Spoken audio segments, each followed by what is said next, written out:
mati di kayu salib, dia mulai melewati 18 jam penderitaan, 18 jam satu peristiwa di mana dia mengalami terus penderitaan, sampai endingnya dia mati di kayu salib. Dan itu dimulai dari Getsemani. Getsemani adalah tempat awal di mana Yesus bergumul. Bergumul untuk bisa menerima kehendak Bapa dalam hidupnya, untuk dia akhirnya mati di kayu salib. Di Getsemani itu, Alkitab mengatakan bahwa Yesus biasa ke sana. Ada satu bukit, dia berada dalam satu bukit namanya Bukit Zaitun. Nah, di bukit itu ada taman, ya, Getsemani. Alkitab mengatakan kalau siang hari dia mengajar di bait Allah, dan malam hari dia biasanya bermalam di gunung yang bernama Bukit Zaitun. Sebetulnya kalau Anda perhatikan, kalau orang Israel menyebut gunung, sebetulnya itu bukit ya, nggak terlalu tinggi, nggak seperti di Indonesia ya. Tingginya itu ya lebih layak disebut bukit, bukan gunung. Karena cuma 1.200 meter gitu tingginya. Yesus seringkali menghabiskan waktu di sana. Dikatakan Lukas 22:39, Yesus pergi keluar kota dan sebagaimana biasa Alkitab berkata, sebagaimana biasa, ya, dia menuju Bukit Zaitun. Jadi tempat itu adalah tempat yang biasa dikunjungi oleh Yesus, khususnya ketika dia berdoa. 1 minggu sebelum Yesus ditangkap, disalibkan, 1 minggu, saya berkata 1 minggu karena itu catatan Alkitab, secara berturut-turut, secara terus-menerus, Yesus itu berdoa di sana. Yesus berdoa di sana secara konsisten, sampai akhirnya endingnya dia ditangkap di sana. Secara berturut-turut dia berdoa di sana, sampai dia ditangkap. Nah, pertanyaannya, kenapa Yesus memilih tempat itu? Pasti ada alasan di mana dia memilih tempat itu. Kebetulan, Pastor, enggak. Saya enggak percaya Allah bekerja di bidang kebetulan. Ya. Allah mengerjakan sesuatu punya arti yang dalam. Cuma kita mungkin enggak mendapatkannya karena kita enggak menelitinya. Bahkan setiap perkataan Allah itu memiliki arti yang dalam ketika kita mulai merenungkannya, makin dalam, makin dalam, makin dalam, makin dalam. Yesus memilih Getsemani. Kenapa dia memilih itu? Memang tempat yang enak untuk berdoa, teduh, tenang. Dan tempat di mana dia itu bisa menghindari orang banyak, bisa berdoa bersama murid-muridnya tanpa gangguan. Jadi kalaupun Anda berdoa, pilihlah tempat yang untuk Anda tidak diganggu oleh siapapun, ya. Tempat di mana Anda bisa bersekutu dengan Tuhan. Itu Yesus memilih tempat itu. Tapi alasan lain yang menurut saya juga penting saya sampaikan di sini. Yesus memilih Getsemani karena dari tempat itu atau dari Bukit Zaitun itu dia bisa melihat bait Allah, kota Yerusalem. Dia bisa melihat bait suci Salomo yang dibangun, benteng Antonia, tempat gubernur Romawi tinggal, Pontius Pilatus. Dia bisa melihat tempat itu. Jadi, saya percaya ya, Yesus berdoa syafaat untuk kota-kota itu, orang-orang di sana. Dan Alkitab mencatat 2 kali Yesus menangis ketika melihat kota Yerusalem. 2 kali dikatakan maka menangislah Yesus. Dan dia melihat kota Yerusalem dari bukit ini. Dan dia menangis di sana. Jadi bukit ini punya arti yang penting sekali sebetulnya. Sampai darah Yesus yang pertama dicurahkan di bukit ini. Ketika dia berdoa, keringatnya itu bercucuran menjadi titik-titik darah di tanah. Itu kata Alkitab. Nah, mari saya ingin kita belajar sesuatu dari apa yang terjadi di sana. Ada beberapa peristiwa penting, saudara, di Getsemani ini. Di Getsemani ini, Yesus bergumul untuk meminta Bapa, kalau boleh cawan ini berlalu. Anda perhatikan, Yesus tidak meminta membatalkan penyaliban. Dia meminta cawannya. Cawannya itu kalau boleh berlalu daripada. Nah, cawan di dalam Alkitab gambaran apa? Di dalam Alkitab itu, cawan adalah gambaran murka Allah. Murka Allah itu digambarkan dengan cawan atau piala. Ya, bisa disebut juga piala atau cawan murka Allah yang dicurahkan kepada orang-orang yang berbuat dosa, dan mereka akan meminum cawan murka Allah itu. Dia berdoa, Bapa, jikalau boleh, ambillah cawan ini daripadaku, tapi bukan kehendakku, tapi kehendakmu. Jadi dia berbicara mengenai cawan, bukan penyalipan, saudara ya. Cawan yang menurut Yeremia berbicara tentang murka Tuhan. Kalau Anda melihat Yeremia 25, di situ dikatakan ada cawan murka Tuhan, cawan anggur murka Tuhan yang datang kepada bangsa-bangsa, dan ketika mereka meminum cawan itu, mereka akan mengalami suatu reruntuhan, mereka akan mengalami kutuk, mereka mengalami penderitaan. Cawan itu berbicara tentang apa? Berbicara tentang murka Tuhan akibat dosa-dosa kita. Dalam kitab Wahyu juga kita bisa melihat cawan murka Allah yang ditumpahkan nanti di akhir zaman, tapi saya nggak membahas itu ya. Lain waktu mungkin ya bisa membahas. Tapi yang penting kita mengerti bahwa cawan itu berbicara tentang murka Tuhan. Dosa-dosa yang penuh yang dilakukan oleh manusia sehingga membawa murka Allah terhadap manusia. Nah, inilah yang Yesus berkata kepada Bapa, kalau boleh, cawan ini berlalu daripadaku. Saudara, menarik di sini bahwa waktu Yesus berdoa seperti itu, Lukas 22:44 mengatakan ia sangat ketakutan.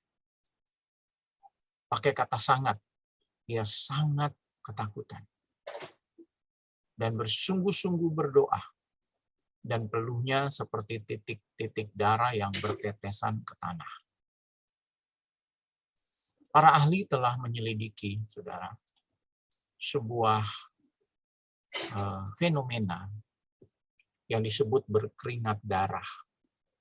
Atau istilah medis orang menyebutnya, atau dokter-dokter ya, para ahli medis menyebutnya hematidrosis.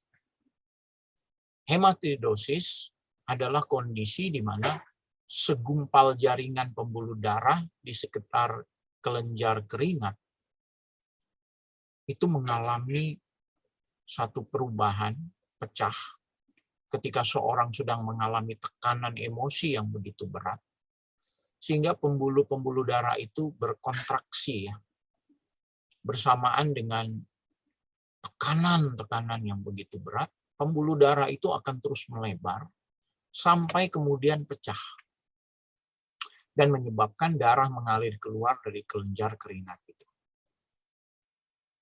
Dan itulah yang terjadi pada Yesus karena rasa takut yang begitu besar. Dan dia mengalami apa yang dialami manusia. Rasa takut, cemas, mau mati rasanya, gelisah, dan hebat luar biasa. Sampai saudara, Alkitab mengatakan ada suara dari Bapa yang datang. Dan juga malaikat datang untuk menguatkan dia. Berarti kondisi ini benar-benar Yesus memerlukan dukungan dari Bapa, dari malaikat, dan dia meminta murid-muridnya juga mendukung dia bersama dengan dia berdoa. Tapi sayang murid-muridnya tertidur. Dan akhirnya Yesus bergumul sendirian di sana.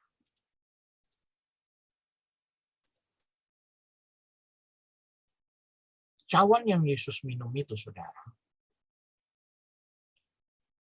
adalah cawan dari murka Allah yang mengakibatkan dosa yang terjadi karena dosa-dosa. Rasa benci, kemarahan, frustasi, semua yang dialami manusia. Rasa takut. Anda bayangkan ketakutan seorang yang dikejar-kejar setan misalnya, atau seorang yang sedang diancam, ketakutan seorang yang sedang dikejar wanita ingin diperkosa oleh seseorang, ketakutan seorang yang sedang dikejar ingin dibunuh oleh seseorang, semua ketakutan itu ada di sana.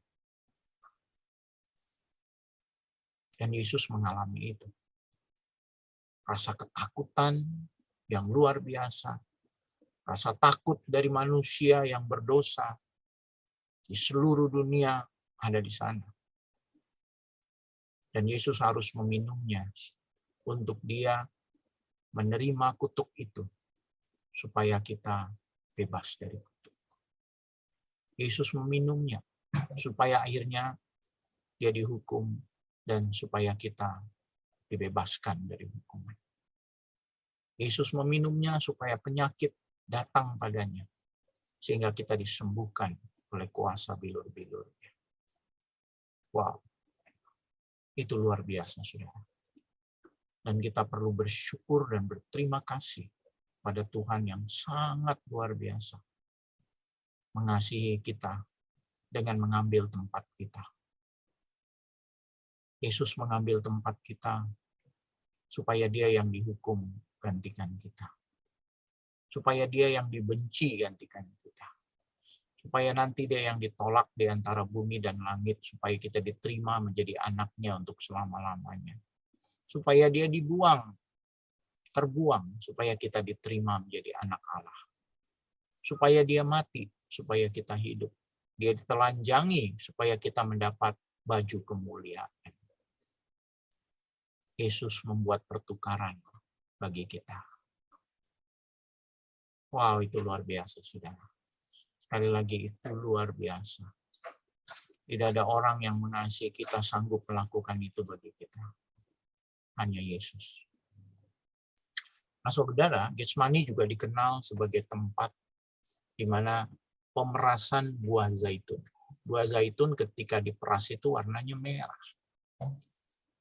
Dan buah zaitun dipakai untuk banyak hal. Ya, Yesus begitu diperas hidupnya di sana. Sampai semua darahnya mengalir untuk membebaskan kita. Dan darah yang pertama, saudara, diteteskan di tanah. Tanah yang terkutuk itu. Yang waktu Adam berbuat dosa, Tuhan berkata, terkutuklah tanah karena engkau. Anda perhatikan waktu Adam berbuat dosa, Tuhan tidak mengutuk Adam. Tuhan mengutuk tanah. Kutuk tidak langsung ditujukan kepada Adam. Tuhan berkata, terkutuklah tanah karena engkau. Dan di tanah yang terkutuk itu, dari tanah, debu tanah di mana manusia dibuat dari tangan Allah, Yesus mencurahkan darahnya untuk mengganti kutuk menjadi berkat. Jadi sekarang di tanah di mana Anda berdiri dan ada darah Yesus yang menebus di sana. Tanah di mana engkau injak sekarang, tanah yang diberkati. Kalau engkau punya usaha, tempat di mana engkau berusaha dan engkau adalah orang percaya, maka engkau pasti diberkati. Karena ada darah yang mengganti kutuk menjadi berkat. Karena ada darah yang telah mengampuni dosa. Karena ada darah yang membuat hubungan kita dengan Tuhan dikembalikan. Oh, thank you Jesus untuk kebenaran ini. Di sana juga segala dosa kita ditaruh di cawan itu dan Yesus meminumnya. Dosa manusia yang awal, Adam, sampai manusia yang nanti lahir terakhir di muka bumi ini telah ditebus oleh Yesus lewat darahnya. Nah, sekarang kita masuk dalam apa sih artinya korban Yesus ini bagi kita? Pencurahan darah Yesus di Getsemani ini artinya apa sih bagi kita? Begini, saudara. Di Getsemani itu ada rasa takut. Berarti saya percaya juga Tuhan telah menebus rasa takut Anda. Sehingga dia berkata, dalam dia tidak ada ketakutan. Yohanes secara letterless berkata, dalam kasih tidak ada ketakutan. Bukankah Allah adalah kasih? Tapi dalam Yesus yang adalah kasih itu tidak ada ketakutan. Artinya gini, ketakutan Anda dan saya telah ditebus di Getsemani. Kita nggak perlu takut lagi. Kalau kita takut, berarti kita meminta darah Yesus memberi keberanian atau menyucikan rasa takut itu. Kalau kita khawatir, kita bisa meminta darah Yesus melepaskan kita dari kekhawatiran itu. Karena di sana penyucian, penebusan, semua terjadi di sana. Waktu Yesus bergumul di Taman Getsemani, dia berkata, kalau boleh cawan ini berlalu daripadaku, Bapa. Ada kehendak manusia yang dia munculkan di sini. Semua manusia yang selalu berkehendak ingin berontak dari Tuhan. Berkehendak untuk tidak melakukan apa yang menjadi kehendak Tuhan. Enggak mau dihukum. Enggak mau terpisah dari Tuhan. Dan Yesus telah menebus itu, saudara. Kehendak kita pun telah disucikan oleh Tuhan. Tahukah Anda? Waktu Anda bertobat, kehendak Anda disucikan oleh Tuhan. Jadi Tuhan menaruh kehendaknya dalam hati Anda. Kalau Anda berkata bahwa saya berkeinginan untuk melakukan perzinahan, itu bukan keinginan Anda di dalam Tuhan. Itu masa lalu Anda. Itu jiwa Anda yang belum dipulihkan. Tapi dalam roh, Anda punya kehendak ilahi. Anda punya hati yang baru. Anda punya keinginan-keinginan yang baru yang Tuhan taruh di sana. Jadi kalau Anda berbuat dosa, itu bukanlah Anda yang sedang berbuat. Itu bukanlah Anda di dalam roh. Itu Anda di dalam daging yang melakukan itu karena keinginan-keinginan daging. Dan keinginan itu bertentangan dengan keinginan roh, kata Alkitab. Kabar baiknya adalah Anda bisa menang, kita bisa menang. Karena darah Yesus sudah menang, menyucikan kita. Darah Yesus menjamin kemenangan kita. Bahwa dalam pergumulan kemarahan kita, dalam pergumulan ketakutan kita, kecemasan kita, Tuhan telah menebusnya. Di sana juga kita tahu ada Petrus. Petrus yang menolak untuk Yesus ditangkap. Sampai dia menggunakan pedang dan memotong telinga Malkus. Pemberontakan Petrus pun telah ditebus di sana. Pemberontakan kita kepada Tuhan pun telah ditebus di sana. Nah, Tuhan telah menebusnya. Jadi Anda tidak mempunyai spirit yang berontak. Kalau hari ini kita memberontak, itu bukan Anda. Itu bukan Anda. yang sudah dilahirkan baru. Itu jiwa Anda yang belum pulih. Itu pikiran Anda yang belum dipenuhi oleh kebenaran-kebenaran firman Tuhan. Tapi Anda yang sebenarnya di dalam roh, disucikan oleh darah Yesus. Anda di dalam roh itu sudah menang di dalam Yesus. Anda di dalam roh itu penuh sukacita. Penuh keberanian, bukan ketakutan. Tidak ada rasa takut. Anda di dalam roh itu pribadi yang tidak ingin berontak. Anda di dalam roh bukan orang yang berkhianat kepada Tuhan. Kita tahu di Taman Getsemani juga Yudas mengkhianati dengan cara mencium. Jadi pengkhianatan yang Anda juga alami, Tuhan telah menebusnya. Dan Tuhan bisa memampukan Anda melewati pengkhianatan yang Anda mungkin alami dari pasangan Anda, dari orang yang Anda cintai, teman-teman yang mungkin merugikan Anda sehingga Anda penuh dengan rasa sakit hati karena pengkhianatan itu. Dan kalau Anda tidak membiarkan darah Tuhan menyucikannya, itu akan terus mengganggu hidup Anda. Ini yang penting yang saya ingin sampaikan pada Anda. Di Getsemani itu, saudaraku, Bapak Ibu terkasih, Yesus harus menerima cawan. Cawan dosa, cawan ketakutan, semua hal yang ada di sana. Cawan murka Allah. Dia harus mengambilnya. Dan kita harus menyerahkannya. Allah tidak akan mengambil cawan itu dari Anda.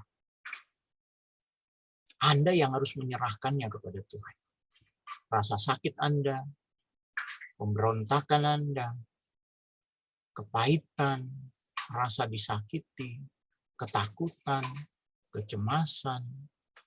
Kalau boleh ada dalam sebuah cawan, cawan itu harus diserahkan kepada Tuhan. Biar Yesus yang mengambilnya. Anda harus membiarkan cawan itu diserahkan kepada Tuhan. Karena kalau Anda tidak menyerahkan, Tuhan tidak akan mengambilnya. Dia berkata, marilah kepadaku, mereka yang berletih lesu, berbeban berat.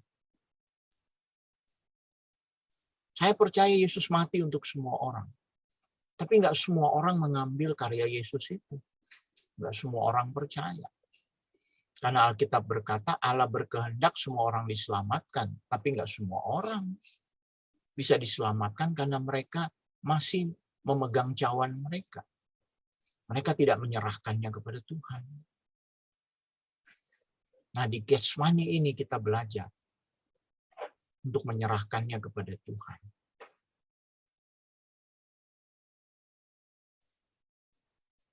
Darah itu lambang kehidupan, saudara. Ketika darah mengalir, ada kehidupan. Darah mengalirkan oksigen bagi kita. Kalau darah kita tidak mengalir, kalau kita kehabisan darah, ada sesuatu yang terjadi, kita kehabisan darah, pasti kita mati. Itu sebabnya darah dikatakan membawa kehidupan, membawa oksigen. Kita memerlukan darah. Kita kehabisan darah, matilah kita.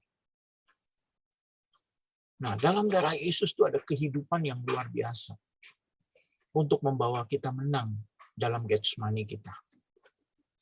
Menang dari luka-luka pengkhianatan kita. Menang dari pemberontakan kita. Menang dari pergumulan yang kita merasa, saya nggak sanggup Tuhan. Menang dari kesedihan kita, karena Yesus berkata, hatiku sedih dan mau mati rasanya.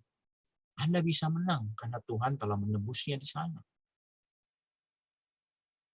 Anda bisa menang, karena jaminan Tuhan, darah Yesus adalah jaminan kemenangan kita. Jadi yang perlu kita lakukan adalah berikan cawan itu kepada Tuhan. Biarkan Tuhan menyembuhkan hati Anda. Biarkan Tuhan memulihkan jiwa Anda. Biarkan kemarahan, kekecewaan, kepahitan, apapun yang Anda alami. serahkan kepada Yesus. Dan Anda akan menerima kelegaan dari karyanya yang luar biasa itu.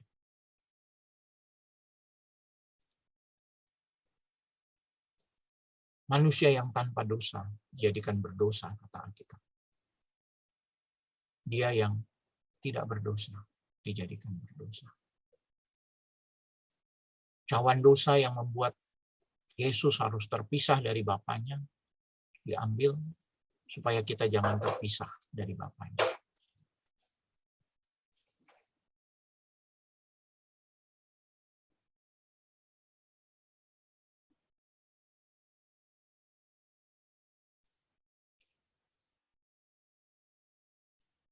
Saya share begitu dulu. Banyak hal yang nanti kita bisa diskusikan.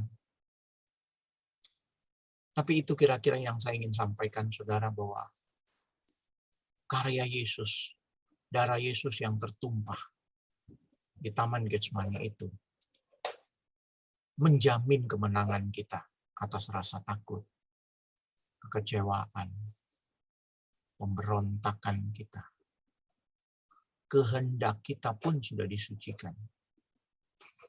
Dan Tuhan berkata, kita lebih dari pemenang. Berarti kita bisa menang terhadap kehendak pemberontakan kita. Karena Tuhan telah menaruh hatinya yang tunduk dalam hati kita ketika kita percaya. Anda sudah disucikan, Anda sudah dibersihkan, jadi pasti Anda bisa menang. Pasti kita bisa menang. Karena Yesus adalah jaminan kemenangan kita. Dan Wahyu mengatakan, iblis dikalahkan oleh darah anak domba dan kesaksian kita. Darah anak domba adalah jaminan kemenangan kita.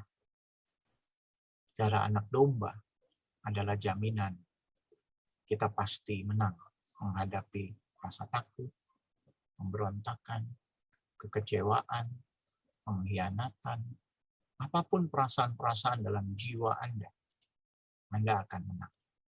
Dan Anda bisa melewatinya bersama dengan Tuhan. Bapak, Engkau mengenal sesuatu yang terjadi bagi kami yang ada di sini.